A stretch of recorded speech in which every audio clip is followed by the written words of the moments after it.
ऐका ऐका फार गोड आहे. आपल्या पुणे जिल्ह्यातलं उदाहरण सांगतो गुरुजी. आपण बाबा आपल्या पुणे जिल्ह्यातलं उदाहरण सगळ्यांना माहित आहे. अरे ज्या डॉक्टरनं, महिला मंडळ ध्यान देऊ नाही का, ज्या डॉक्टरनं जवळपास 10 ते 15 हजार लोक हृदय विकाराच्या झटक्यापासून वाचवली, ध्यान देऊ नाही का, ज्या डॉक्टरनं 10 ते 15 हजार लोक हृदय विकाराच्या झटक्यापासून वाचवली, तो डॉक्टर, त्याचं नाव डॉक्टर नितू मांडके. अरे पद्मश्री पुरस्कार मिळाला त्या डॉक्टर. असा तसा डॉक्टर नाही, त्याच्याकडे बाहेर देशातली लोक हृदय विकाराच्या झटक्याचं निराकरण करण्याकरता येत होती.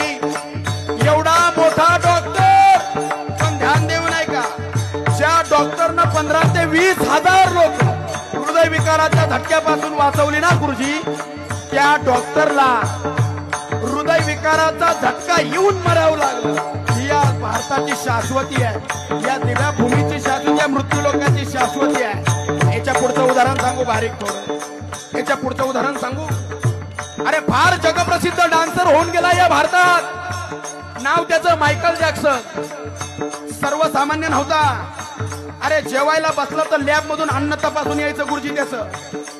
अरे एखाद्या जागेवर बसायचं तर जागा तपासली जायची. याच्या पुढे सांगू, अरे रस्त्यानं निघाला तर 10 गाड्या पुढून 10 गाड्या मागे असायच्या. याच्या पुढचं सांगू का, अरे आखी एक डॉक्टरांना भरलेली एक डॉक्टरची गाडी सोबत घेऊन फिरायचा. एवढा विद्वान मायकल जॅक्सन, एवढा स्वतःला जपणारा मायकल जॅक्सन. अरे याच्या पुढे सांगू, अरे डॉक्टर सुद्धा एखाद्या वेळेस कामाला येणार नाही, अचानक एखादा अवयवच जर निकामी झाला तर काय करायचं, म्हणून अवयव दान करणाऱ्या लोकांची टीम सोबत घेऊन फिरणारा मायकल जॅक्सन. पण ऐका, त्याला फक्त 130 वर्ष जगायचं होतं गुरुजी. पण ऐका, दुर्दैव आहे दुर्दैव, एवढा स्वतःला जपणारा, 130 वर्ष जगायचे म्हणून एवढा स्वतःला जपणारा मायकल जॅक्सन वयाच्या 49व्या वर्षी मेला. हे सत्य आहे. मरायचंय प्रत्येकाला, जायचंय प्रत्येकाला.